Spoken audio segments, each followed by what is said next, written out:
Você está no canal Eu Estudo a Lição com o pastor Samuel Camilo. Hoje é segunda-feira, dia 24 de agosto, e o tema que estudaremos na nossa lição será mudança de atitude.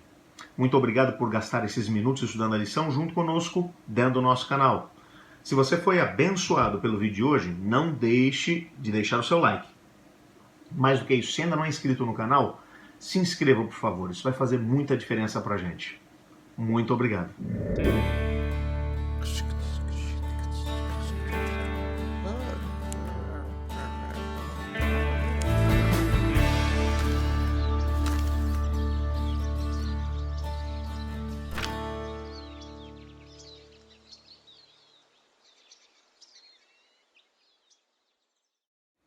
O nosso guia de estudos hoje vai mostrar um segundo grupo de pessoas que eram marginalizadas nos dias de Jesus.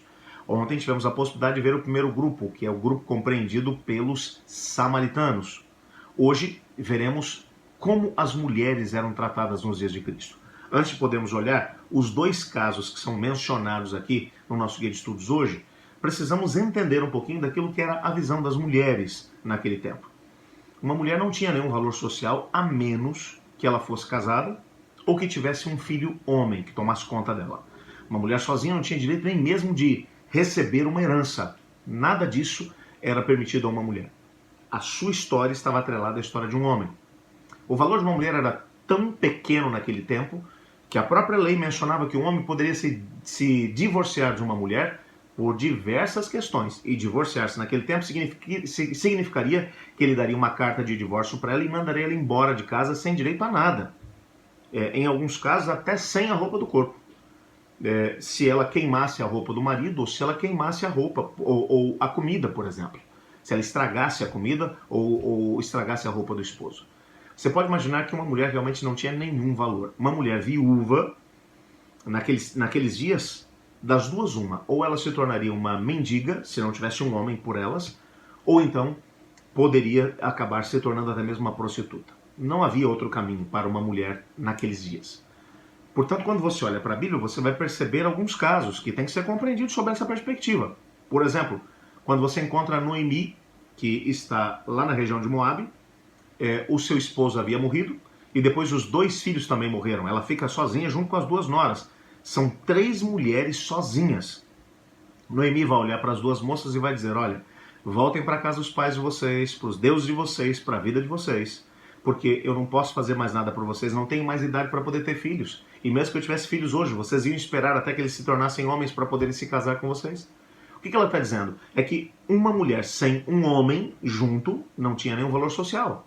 É tanto que Orfa, percebendo que a situação era muito complicada, ela volta para casa dos seus pais e para os seus antigos deuses.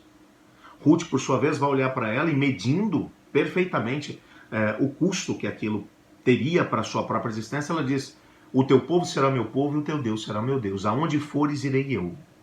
O que ela estava dizendo é, eu vou me tornar mendiga com você. E elas voltam para Belém. E quando você vai olhar para o texto do livro de Ruth, você descobre que Ruth vai fazer o quê?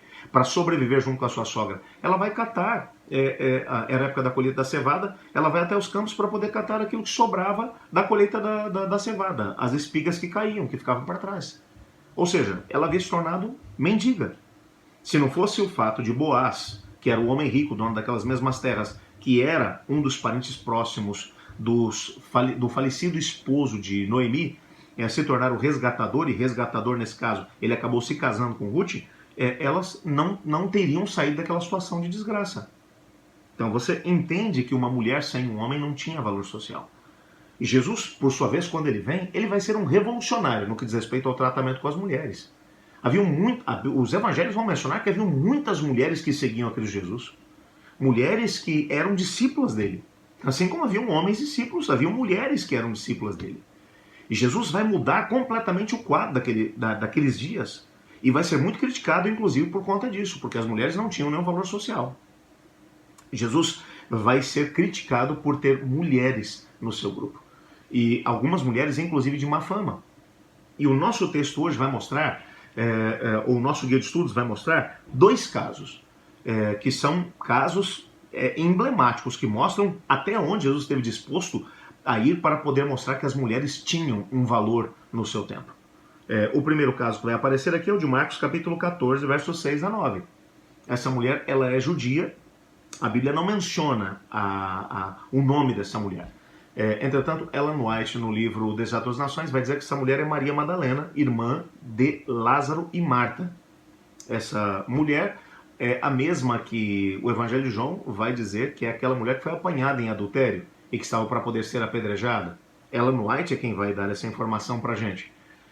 Jesus a aceitou, havia expulsado 7 demônios dela, e, entretanto, da última vez que ela veio até Jesus Cristo, ela veio para poder ser apedrejada. Jesus não apenas não a condenou, como ainda impediu que aqueles que queriam vê-la morta conseguissem fazer isso. Jesus vai olhar para ela e dizer: onde é que estão os seus acusadores? Ela vai dizer: não ficou ninguém, Senhor. Jesus diz: então eu também não te condeno, vai, não peques mais. E ela se tornou seguidora de Cristo Jesus. Na última semana de Cristo Jesus aqui na Terra, Jesus estava para poder ser morto.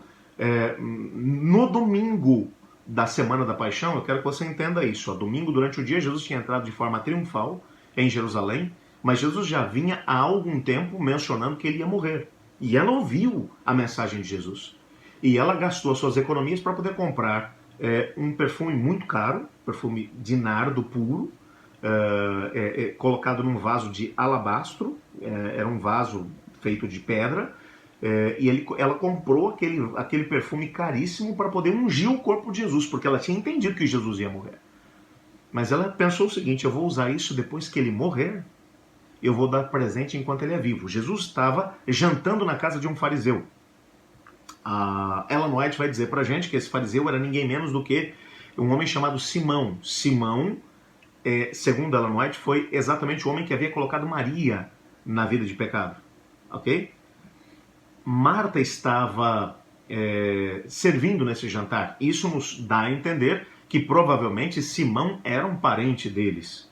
Alguns estudiosos bíblicos dizem que provavelmente ou seria um tio deles ou um primo, um parente rico deles.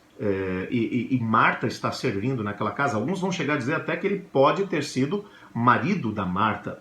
Nós não temos nenhum tipo de evidência em relação a isso. São apenas conjecturas. Mas o fato é que Jesus está jantando. Maria não foi convidada para esse jantar. E Ellen White vai dizer que ela não foi convidada para o jantar. Por quê? Porque o Simão a havia colocado em pecado. Simão tinha tido lepra e Jesus o havia curado da sua lepra. E Simão agora vai agradecer a Jesus através de jantar.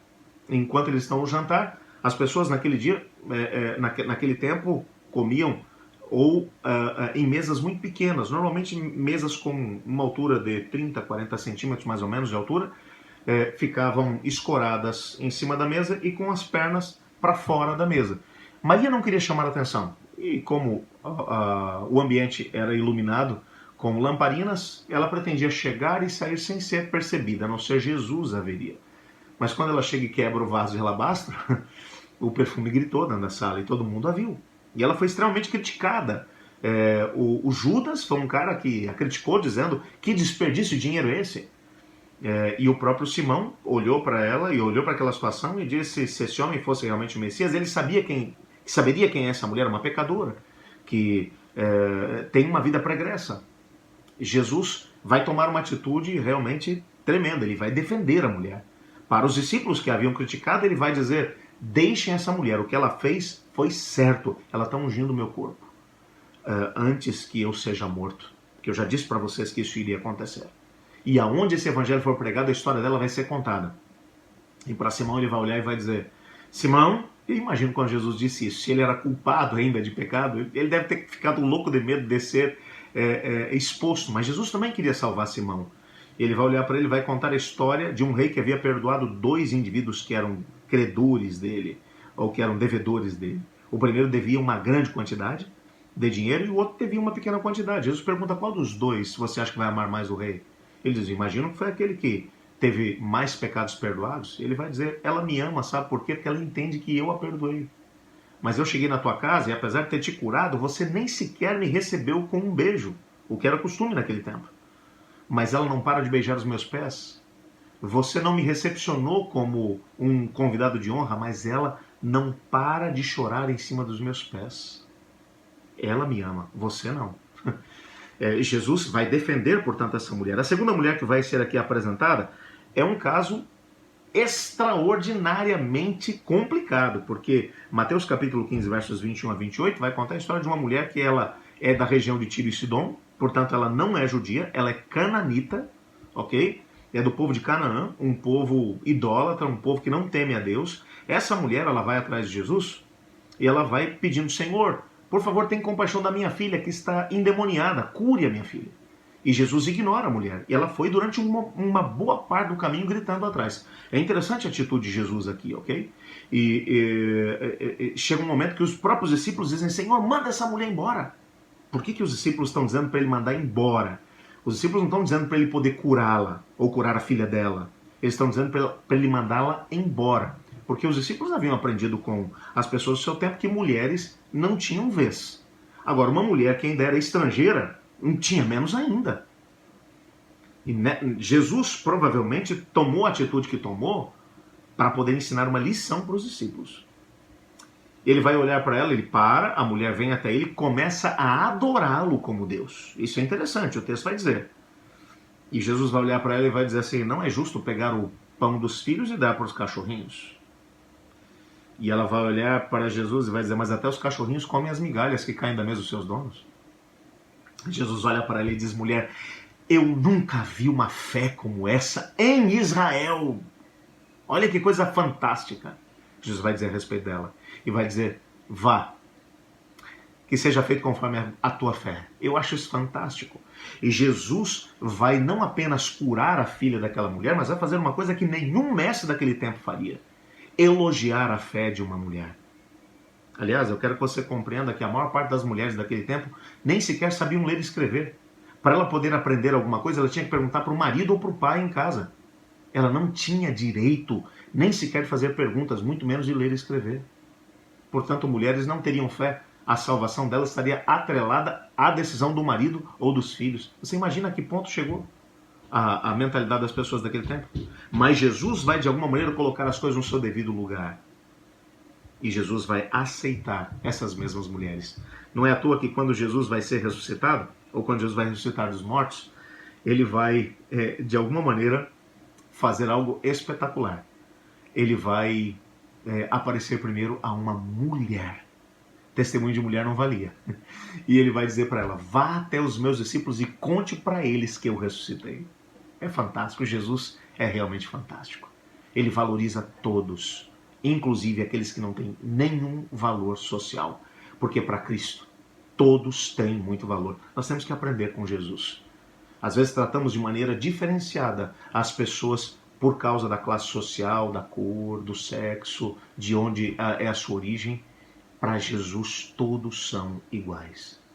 E todos merecem as mesmas oportunidades. Temos que aprender isso e colocar em prática. Vamos orar para que Jesus nos ajude a isso? Obrigado, Senhor, porque a Tua palavra nos ensina que o Senhor ama a todos e trata a todos de maneira igual. Obrigado porque o Senhor aceitou as mulheres do seu tempo e deu a elas oportunidades tão grandiosas como a que deu a Maria Madalena e ao mesmo tempo a mulher cananita. Te pedimos que nos ajude a podermos também tratar aqueles que estão à nossa volta com o mesmo respeito e ao mesmo tempo dar a eles as mesmas oportunidades. Pois é em nome de Jesus que oramos. Amém. Eu estudo a lição. E você?